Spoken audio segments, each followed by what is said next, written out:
A manhã estava fresca, mas era fácil prever que o dia seria quente. As folhas caídas estavam um pouco úmidas, as copas das árvores eram muito espessas. Em um fuso horário mais distante, ainda seria noite, mas ainda era noite em muitos lugares. Algumas pessoas estavam juntando os próprios bens em carros na esperança de que pudessem viajar 1 quilômetro, ou 2, ou 10, ou o que fosse o suficiente para chegar a algum lugar que ainda fosse seguro. Algumas pessoas achavam que cruzariam a fronteira sem se dar conta de que essas linhas eram imaginárias. Outras não sabiam que havia alguma coisa errada. Em algumas cidades nos estados do Novo México e Idaho, nada havia acontecido ainda, embora fosse estranho que ninguém conseguisse se comunicar por intermédio dos satélites. As pessoas ainda estavam indo para o trabalho, exercer os respectivos cargos, que em breve elas perceberiam serem totalmente inúteis. Governadores declaravam estado de emergência, mas não sabiam como comunicá-lo. Algumas pessoas haviam começado a perceber que tinham uma fé ingênua no sistema. Outras tentavam realizar a manutenção do sistema. Quanto mais tivesse acontecido, mais ainda aconteceria. O líder do mundo livre estava isolado na Casa Branca, mas ninguém ligava para ele. Com certeza não uma garota na floresta pensando em Harry Styles. Merda. Que foi? Acabou a bateria do celular.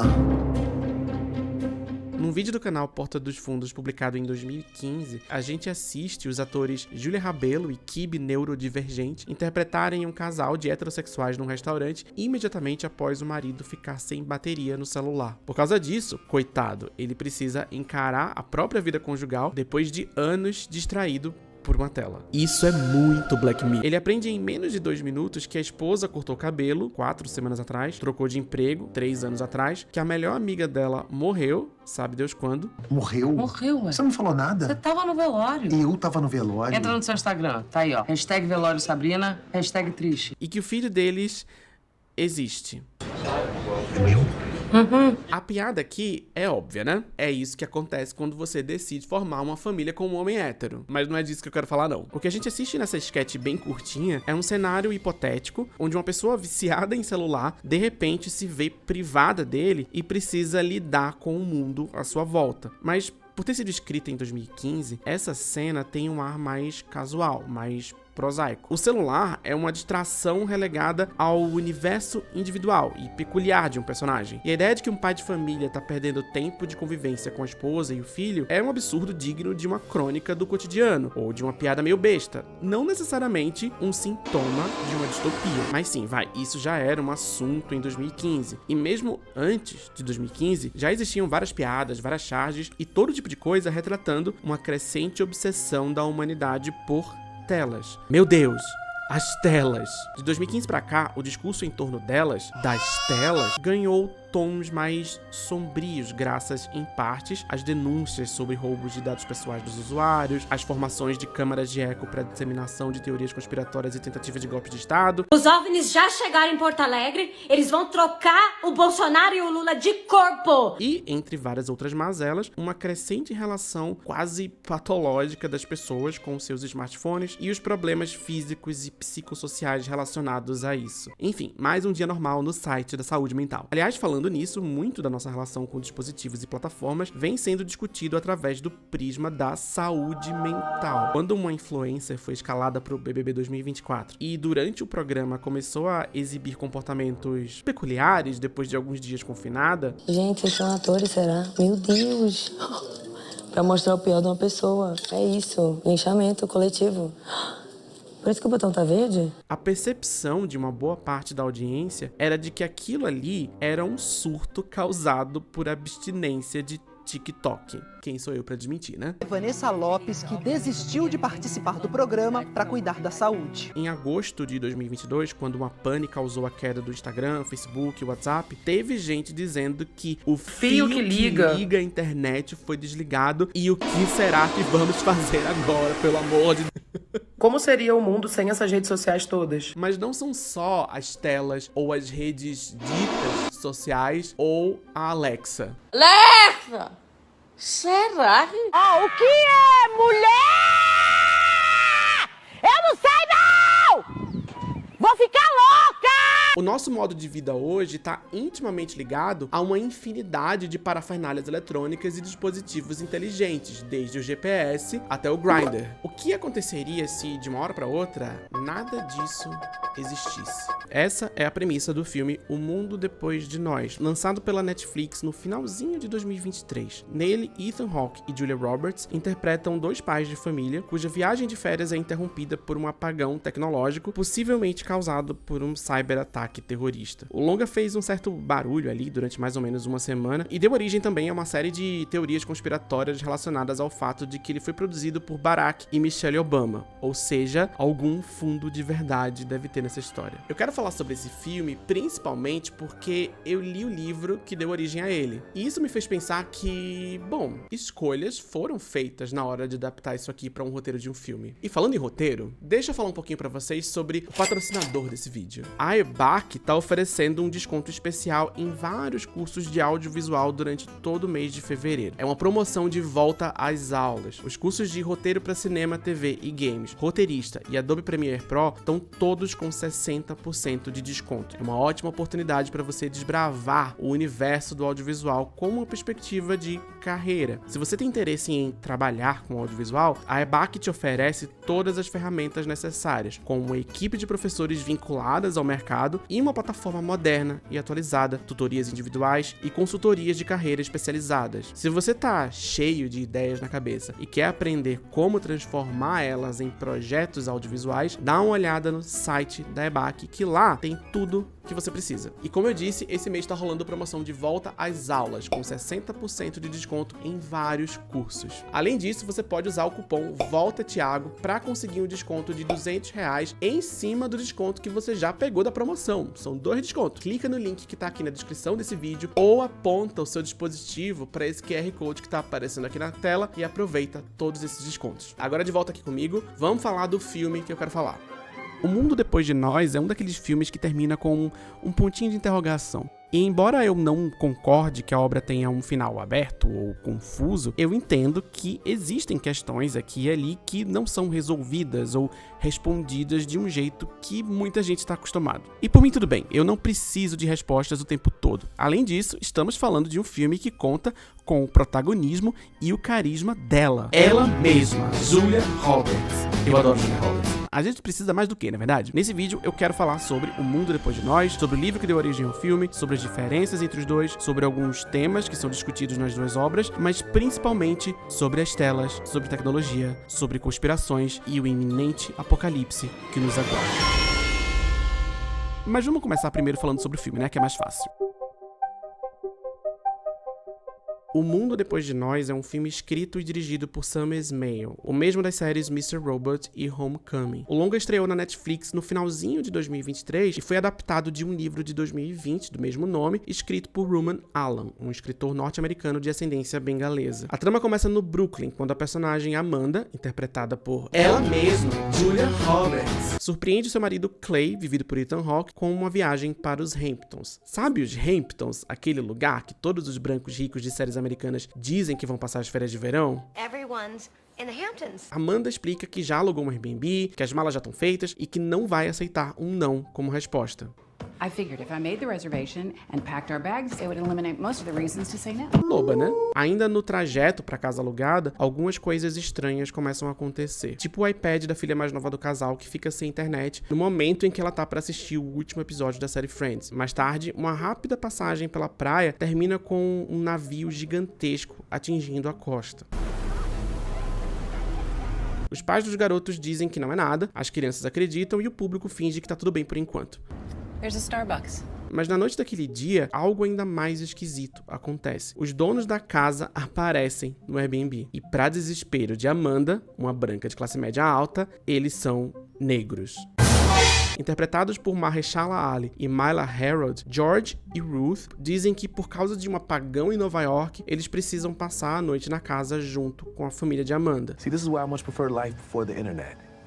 Because we would have spoken on the phone, you'd recognize my voice and known that this is our house. A mulher não gosta nada da ideia, mas aceita depois de perceber que eles estão todos incomunicáveis e sem internet. We'd have called, you see, but the phones are out.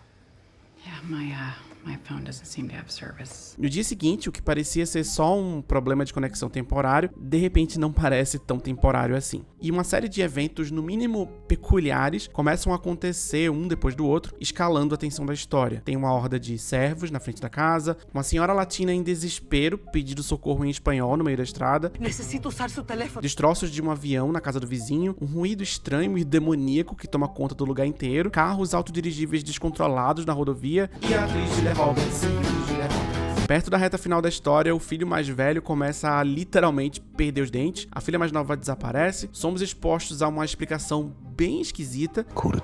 E antes dos créditos finais, vemos a menina desaparecida encontrar um bunker misterioso com uma vasta coleção de DVD.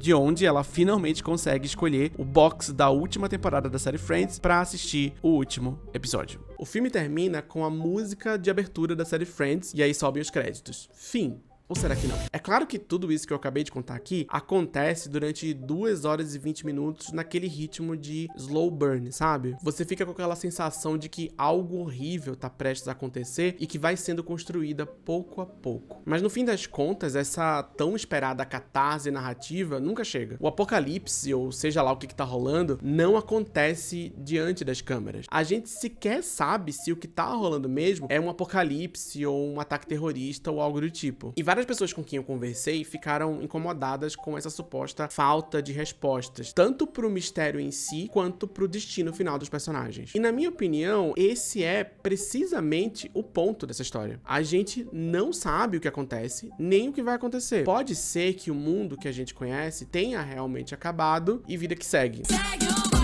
Esse é o ponto de todo o rolê da série Friends na cena final. O mundo tá se acabando do lado de fora e a gente vive mais um dia. O mundo depois de nós, assim como a vida real, oferece mais perguntas do que respostas. E por mim, tudo bem. Mas vamos tentar entender só um pouquinho? Ao longo dessa trama, somos apresentados a evidências de um cyberataque, como os carros autodirigíveis colidindo no meio da estrada, o navio se chocando na praia e a falta de internet ou GPS. And one that said, hackers were behind the power outage.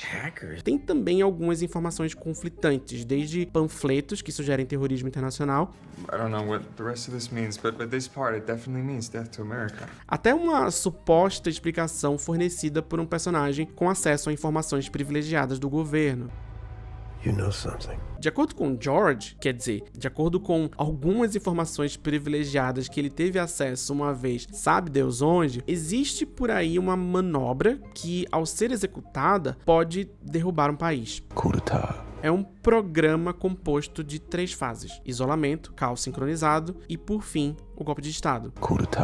Aparentemente, o filme se passa durante a fase 2, mas com uma breve pincelada do que seria uma fase 3. Without a clear enemy or motive, people would start turning on each other. Mas no fim das contas, a gente não sabe se é isso mesmo que tá acontecendo. Por mais que o George fale como alguém que sabe de muitas coisas, nada realmente se confirma em tela ou no texto do filme. O mais próximo de confirmação que a gente tem é a fala do George, que a gente não sabe se é verdade. A gente termina essa história sem saber o que aconteceu, nem o que vai acontecer depois. Porque no fim das contas, isso não importa muito. O mundo depois de nós tá menos preocupado com o final apocalíptico da humanidade e mais com a forma como os personagens lidam com essa possibilidade. O que mantém a trama girando não é um mistério que precisa ser solucionado nos últimos minutos, mas sim os conflitos entre as pessoas que estão ali em torno daquele mistério. Eu acho que você, daqui do grupo, é a mais afeminada. Total. Eu?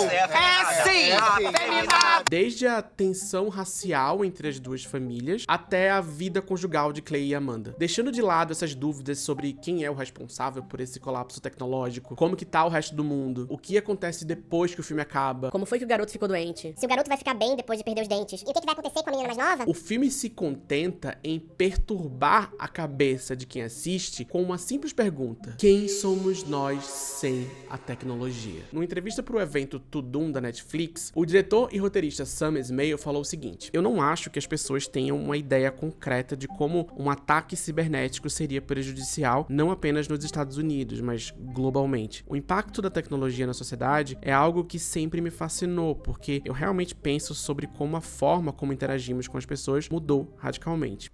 É isso, né? Embora exista no filme uma preocupação com as relações interpessoais entre os personagens, não dá pra negar que existe um forte elemento conspiratório dentro e fora da história, principalmente por causa de um elemento específico nos créditos do filme: o envolvimento da família Obama. O Mundo Depois de Nós foi produzido pela Higher Ground Productions, fundada em 2018 por ninguém menos que Barack e Michelle Obama. O envolvimento do casal foi suficiente para dar ao filme um certo ar profético e conspiratório. Um usuário do site Shudder disse no dia 9 de dezembro que o filme O Mundo Depois de Nós é definitivamente uma mensagem sobre o que está acontecendo e o que vai acontecer. Está alinhado com o que temos dito há anos: estoque, comida não perecível e água. Além disso, o fato de que os Obamas são produtores executivos me deixou com a orelha em pé. Será que é verdade isso? Afinal, Barack Obama foi presidente dos Estados Unidos durante toda a carreira musical de Lady Gaga.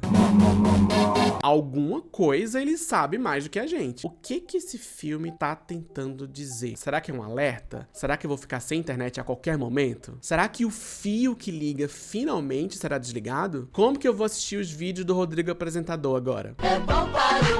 Bom, de acordo com o Sam Esmail, o papel dos Obamas no filme foi pontual. Em 2020, o ex-presidente dos Estados Unidos tinha colocado o livro do Roman Allen na sua lista de favoritos do verão. E de acordo com os relatos do diretor, o interesse do Obama era muito mais um interesse de fã do que qualquer outra coisa. Ele, o Obama, queria que esse livro favorito dele fosse adaptado da melhor forma possível. Não tinha nenhuma mensagem secreta para o público, pelo menos não aparentemente. Ou será que tinha?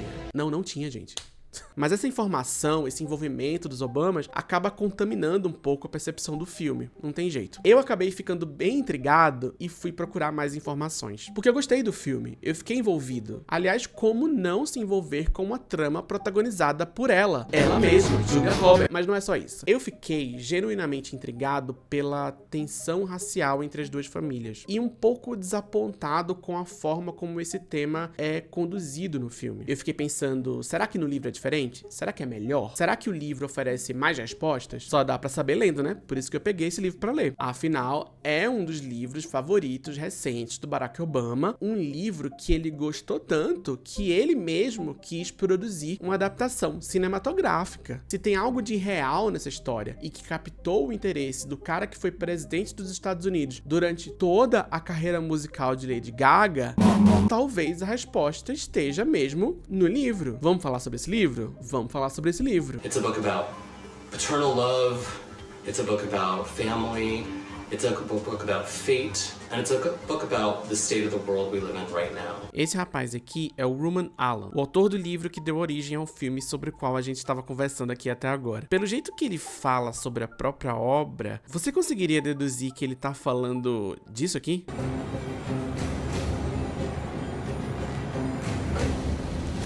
Talvez não, né? Eu acho. Eu não sei. Eu só assisti esse vídeo aí depois que eu vi o filme e li o livro. Pegando esse gancho aí, eu queria começar falando que existem algumas diferenças notáveis entre uma obra e outra. A primeira delas, e a que chamou mais a minha atenção, acontece logo no comecinho da história. Especificamente, a ausência de um evento que, no filme, é bem importante.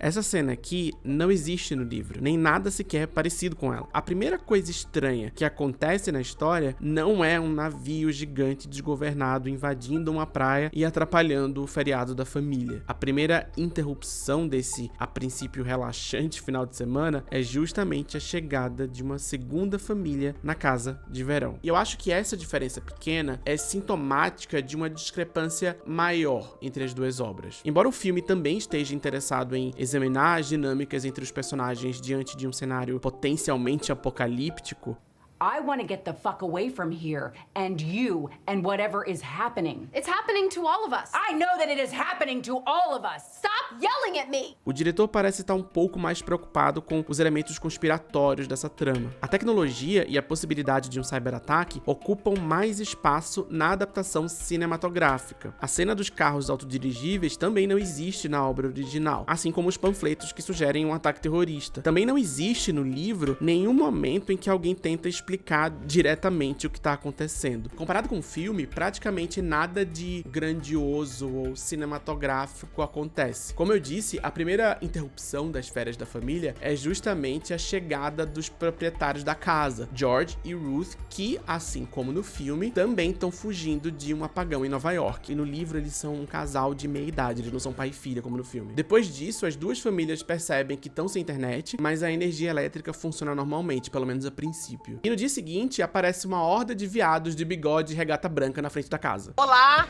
bem-vindos a mais uma Vivas from Brasil. Tô brincando, gente, tô falando dos animais, claro. A partir daí, a sequência de acontecimentos do livro é mais ou menos parecida com a do filme. Tem a cena da mulher pedindo socorro em espanhol, tem o barulho demoníaco, tem os flamingos. Existem momentos que sugerem algum desequilíbrio ambiental que afeta o comportamento dos animais, embora isso não seja exatamente explicado diretamente. Tem o problema na dentadura do filho mais velho e a filha mais nova também desaparece ali na reta final da história. A série Friends só aparece como uma breve menção no último capítulo, nada demais. E o autor toma a liberdade de, aqui e ali, dar uma breve pincelada sobre o que tá acontecendo ali fora da praia, fora da casa, em outros lugares do mundo. Mas sem muitos detalhes e sem muita informação esclarecedora. De uma forma geral, é a mesma estrutura narrativa, é a mesma sequência de acontecimentos, mas existem detalhes e desvios que distanciam uma obra da outra. Eu não vou ficar listando as diferenças uma por uma, senão eu ia ficar o dia inteiro lendo o livro aqui na frente da câmera. Mas eu consigo resumir da seguinte forma. O livro é bem mais vago sobre o que tá acontecendo no mundo da história. Importa muito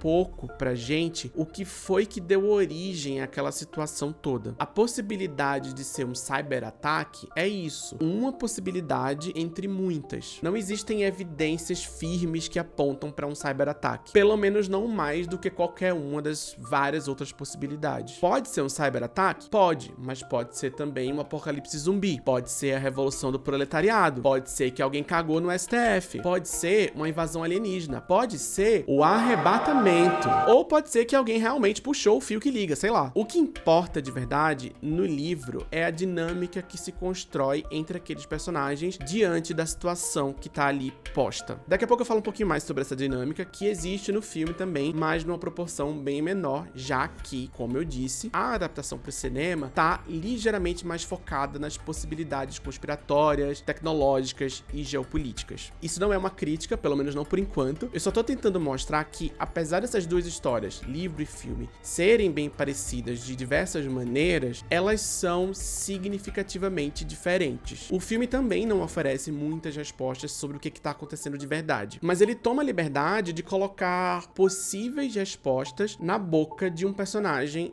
estratégico. Because my primary client works in the defense sector, I spent a lot of time studying the cost-benefit analysis of military campaigns.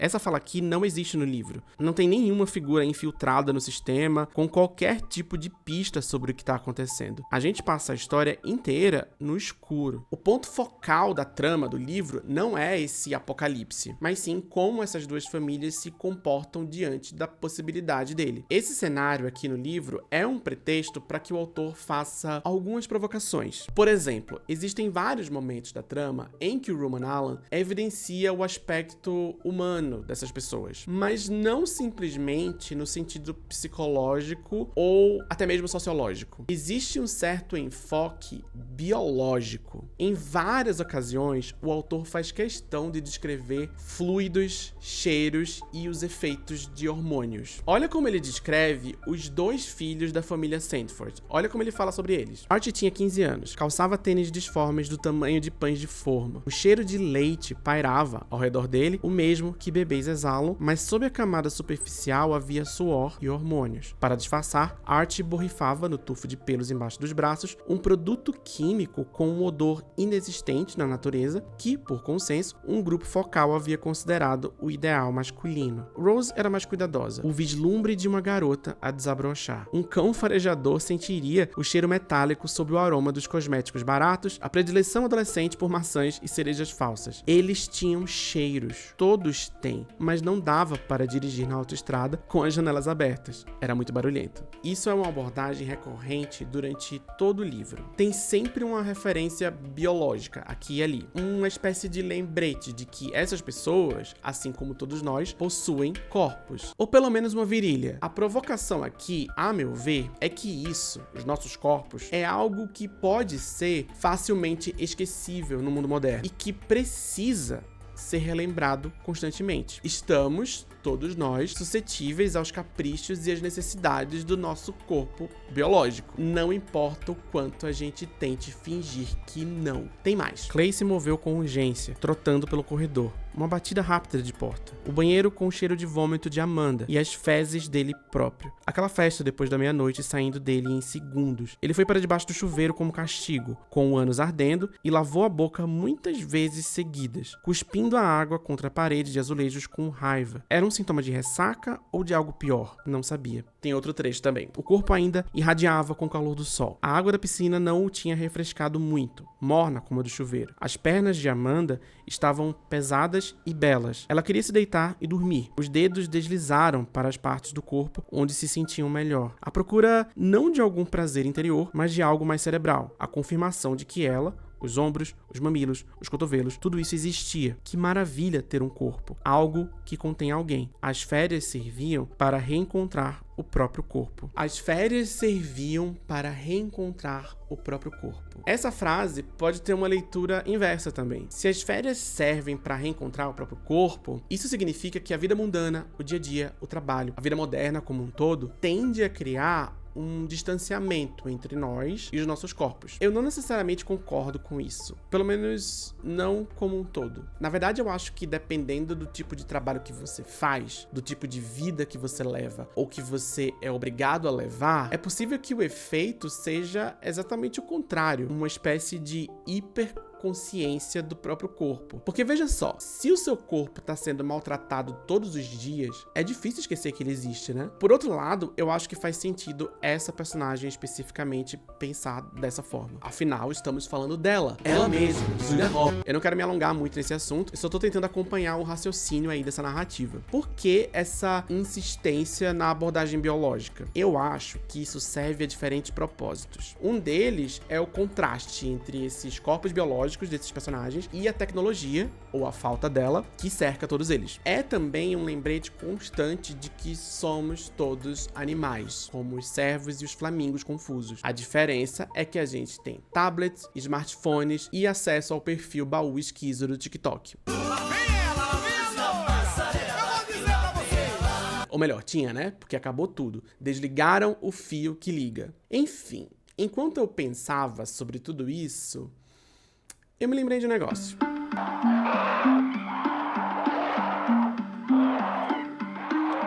A primeira cena do filme 2001, Uma Odisseia no Espaço, é bem icônica. Uma das mais importantes, mais emblemáticas da história do cinema. Ela mostra um hominídeo primata usando pela primeira vez um osso pra, enfim, perpetuar a cultura do cancelamento em semelhante. Quando esse osso é jogado pra cima, um corte brusco sobrepõe ele a uma nave espacial.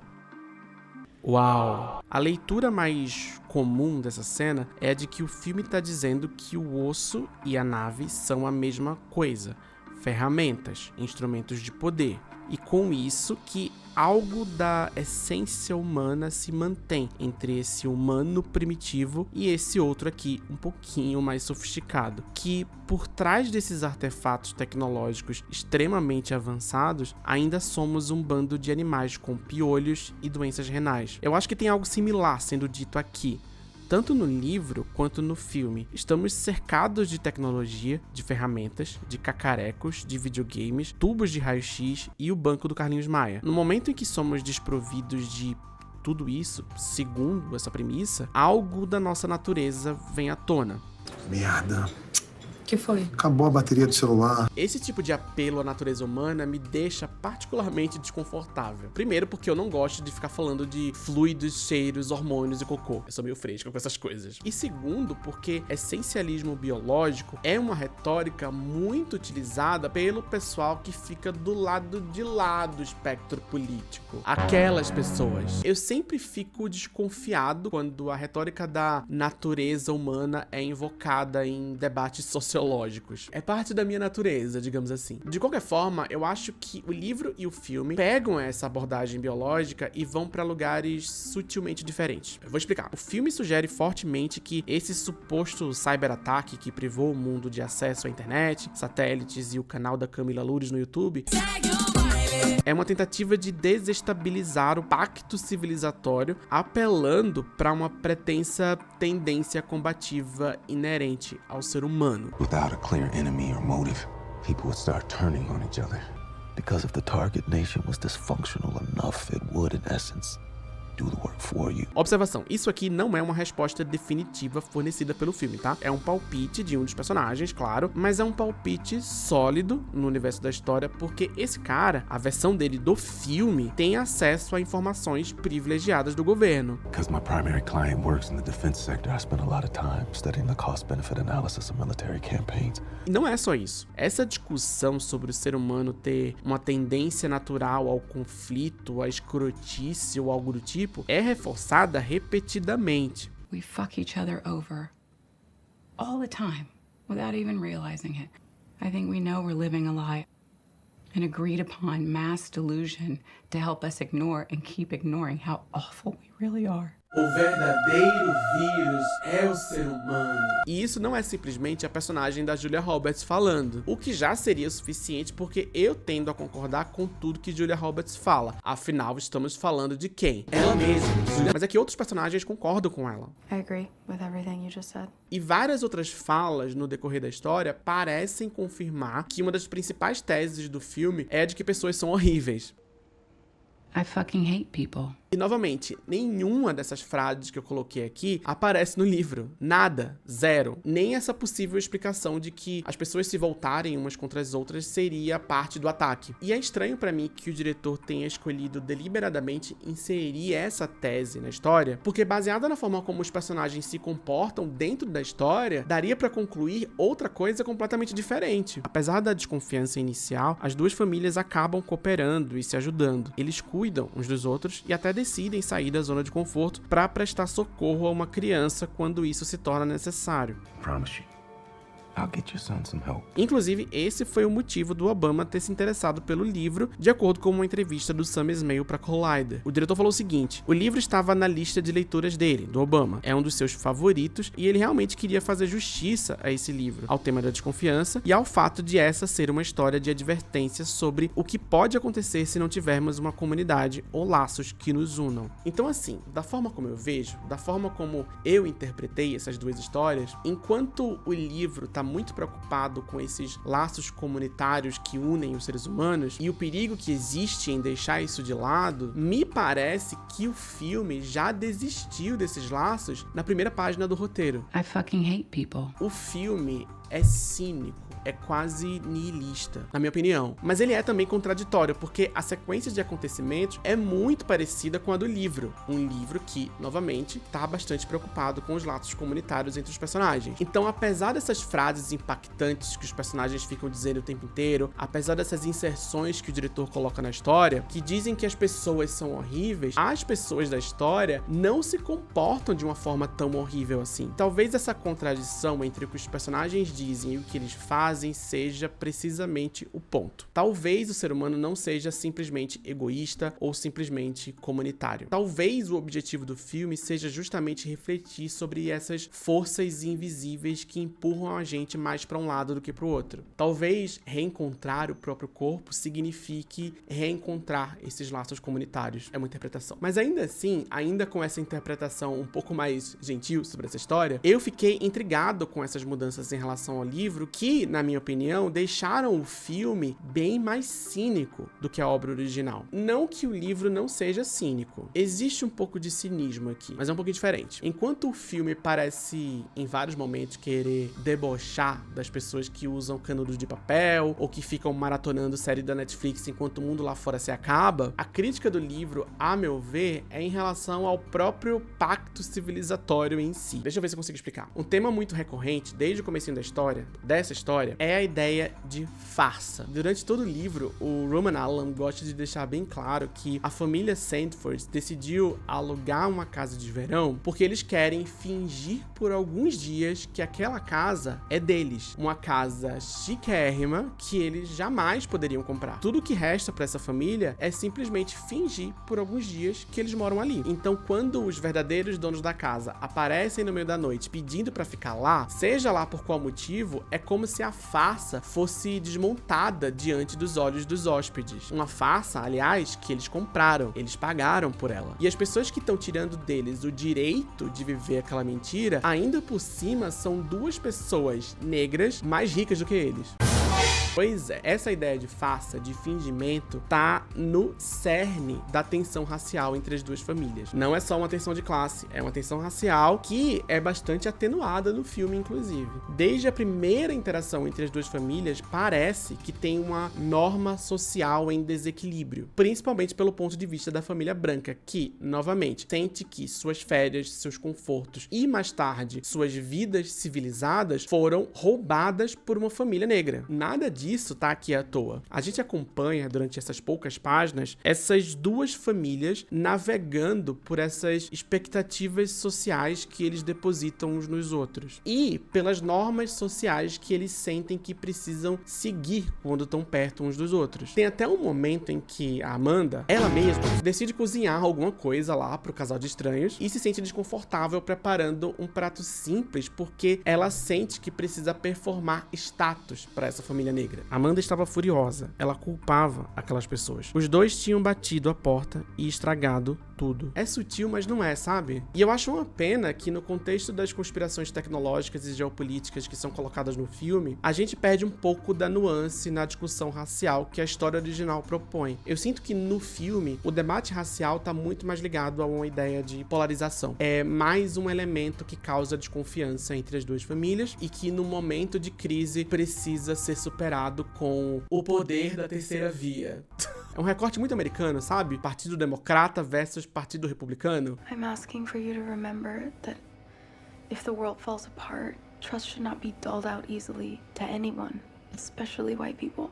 Mas tem outra coisa que eu queria falar também. Essa ideia de farsa não tá ligada só à casa ou à performance de status social. O que o autor tá tentando dizer aqui é que a própria vida em sociedade é baseada em várias mentiras, em vários fingimentos. A vida em sociedade é uma farsa. A tecnologia, os smartphones, a internet, o GPS, o pay-per-view do BBB são todos pequenos grandes disfarces ou delírios compartilhados. Mas não é só da tecnologia que ele tá falando. Esse livro não é sobre tecnologia. Inclusive, numa entrevista que eu li com o Roman Allam, ele mesmo fala que existe algo maior que tá em jogo além da pane tecnológica. À medida que o tempo passa, fica claro que não faz muito sentido olhar para o mundo exterior na esperança de encontrar a ordem. E que haverá poucos motivos para nos apegarmos a construções sociais agora inúteis, como o racismo e o classismo, à medida que eles, os personagens da história, assim como nós, avançam para um futuro totalmente incerto. Isso aqui não é um simples exercício imaginativo sobre como nós nos tornamos meros animais sem o aparato tecnológico à nossa volta. É mais sobre como a própria existência humana está cercada de aparatos sociais, tecnológicos também, epistemológicos e delírios coletivos. A gente se apega a construções como normas de classe, fronteiras geográficas, performances de raça e gênero, sem perceber que tudo isso é tão frágil quanto uma tela de celular sem película. A gente não tem película, gente. Essa foi a sensação que ficou comigo quando eu terminei de ler o livro, de que tudo é muito frágil. Tudo que fundamenta o nosso convívio em sociedade pode se desfazer com muita facilidade. Mas a gente acredita com tanta fé fé nessas estruturas que elas parecem mais firmes, mais sedimentadas do que elas realmente são. E aí eu acho que no contexto do filme, por causa do foco na tecnologia, no poder hipnótico das telas e da série Friends, que fica sendo lembrada o tempo inteiro como um fantasma de um passado que nunca existiu. Don't get me wrong, I watched it too. But it's almost nostalgic for a time that never existed, you know? Essa ideia da fragilidade do sistema como um todo acaba sendo muito associada às telas. É a onipresença das telas. São os personagens desesperados porque não podem usar as telas. É a fragilidade das telas. É o escapismo. São as ilusões e as mentiras proporcionadas pelas telas. É o mundo se acabando e a gente preocupado com as telas. Ai, meu Deus, as telas. Estamos dominados pelas telas. Deixa eu falar um negocinho pra vocês sobre telas. We're the coming thing. We are already here. We are self-driving cars and 3D printers and subdermal time-release insulin. A série Deuses Americanos, adaptada de um livro do mesmo nome escrito por Neil Gaiman, introduz pra gente um conflito geracional entre os deuses de antigamente, das mitologias e religiões, e os deuses contemporâneos, que representam tudo aquilo que é reverenciado e idolatrado nos dias de hoje, ou seja, as telas. Não, mas é sério. Os tais novos deuses são chamados de mídia, tecnologia e Sérgio Moro boquinha de underline. E eles não são venerados de forma literal, com sacrifícios, procissões e afogamento de crianças. Em vez disso, eles se valem de subterfúgios modernos, como marketing, plataforma e trending topics. Numa cena da primeira temporada, o personagem principal é abordado por um desses novos deuses, ela mesma, a atriz Arquivo X, que informa pra ele que... The screen's the altar. I'm the one they sacrifice to. Peraí, repete. The screen's the altar. I'm the one they sacrifice to.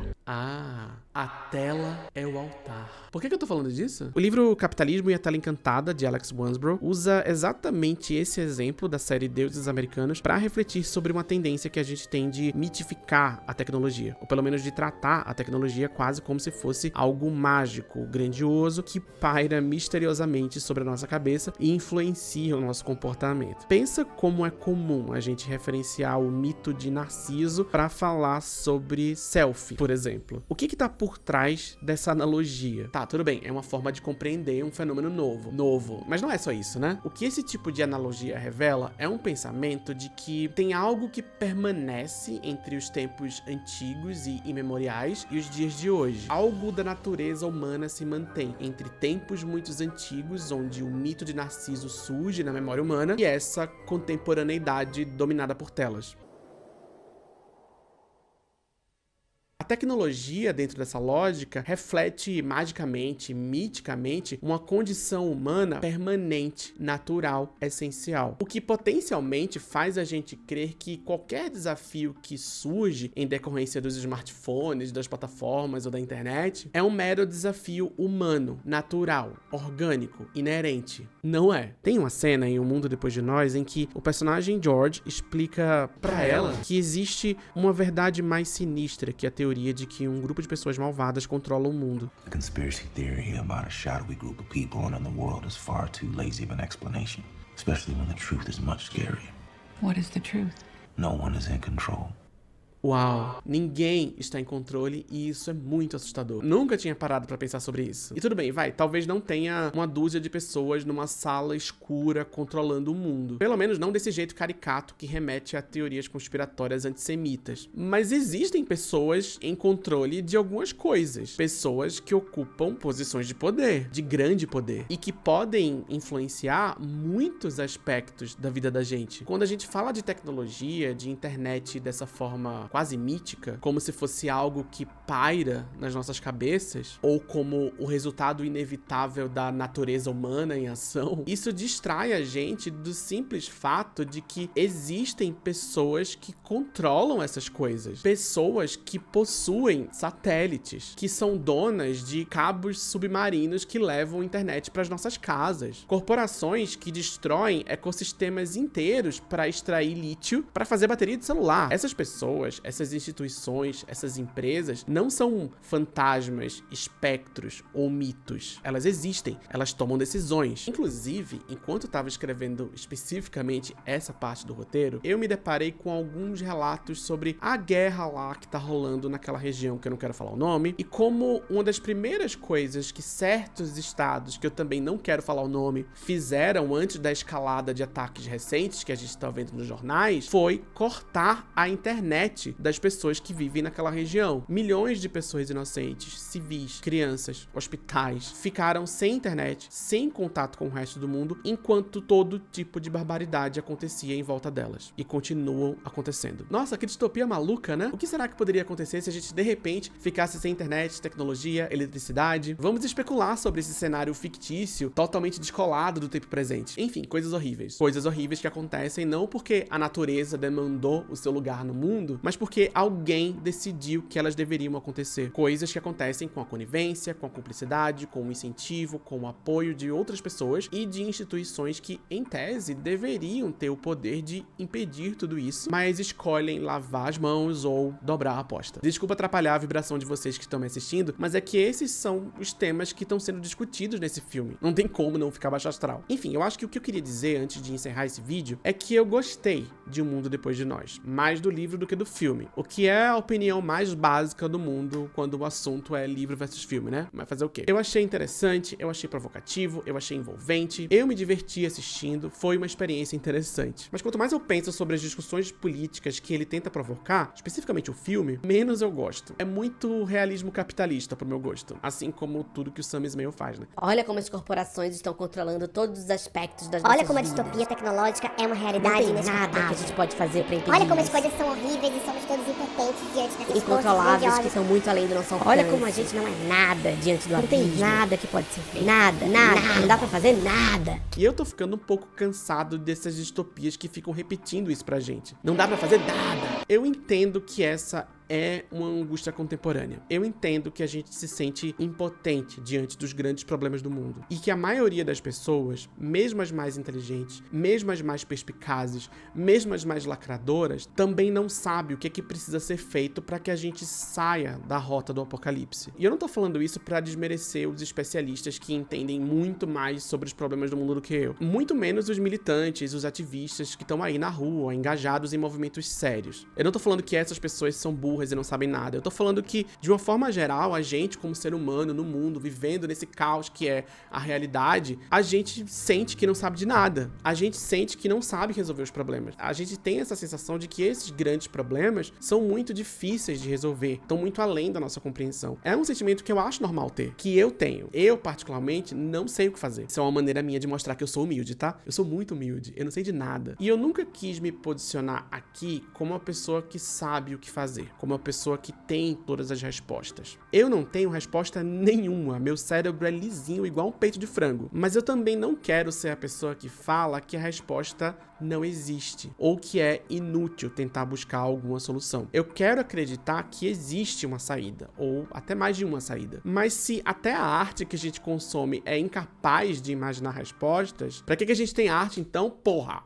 Desculpa o palavrão. No contexto do cinema e de arte distópica, eu pessoalmente tenho preferido assistir coisas tipo as produções do Boots Riley, que não só é cineasta, como é um ativista, que está envolvido diretamente em movimentos grevistas radicais e que expõe suas inquietações sobre o estado do mundo em filmes e séries com forte influência do afrosurrealismo e do afrofuturismo. Em Desculpe Te Incomodar, o filme de 2018, e a série Soul Division, lançada no ano passado, a gente assiste leituras muito precisas sobre a distopia da vida real, onde nos acostumamos a viver. There is a phenomenon called the crisis of capitalism. É muito interessante, esquisito e doido. Mas além de simplesmente descrever a distopia, o Boots Riley coloca a gente diante de personagens que estão, pelo menos, tentando fazer alguma coisa para mudar a realidade. Personagens que não têm todas as respostas, mas que às vezes acham que têm. Personagens que erram, que falham, que são confusos, caóticos e complicados, mas que de alguma forma encontram maneiras de se organizarem coletivamente e brigarem por uma realidade menos uó. Eu não tô falando de obras que trazem respostas empacotadas pra gente, mas que pelo menos inspiram alguma pulsão de mudança. Agora veja só, com isso eu não tô dizendo que todo e qualquer filme precisa dizer pra gente o que a gente tem que fazer. Não é esse meu ponto. ponto. Eu só tô cansado dessas distopias que chegam pra gente com esse ar intelectual, crítico, frio e calculista, com descrições muito apuradas da realidade, mas que no fim das contas colocam a gente nesse lugar de inércia, onde não adianta fazer nada. E eu entendo que talvez isso seja mais um problema meu do que um problema dessas distopias, ou enfim,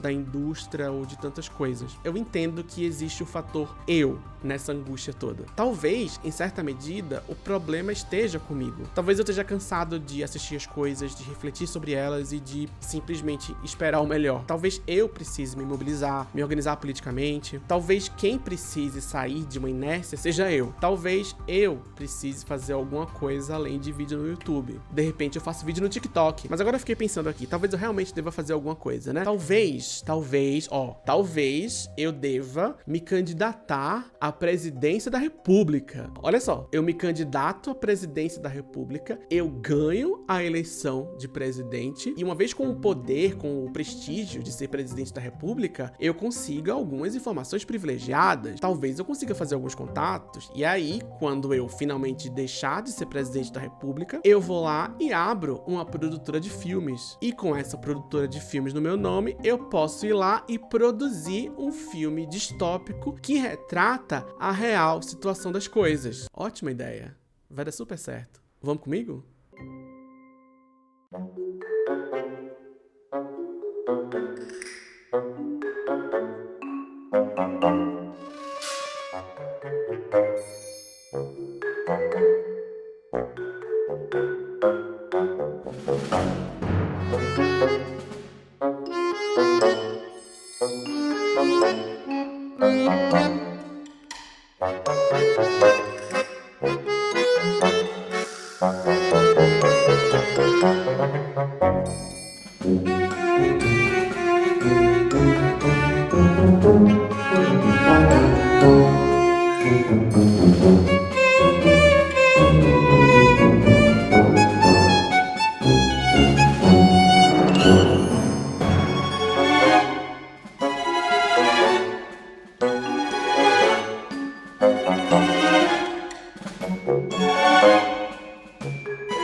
Eu acho que a minha produtora de filmes podia se chamar alguma coisa do tipo Gay de Bigode e Regata Branca Produções. Tô um pouco obcecado com esse conceito.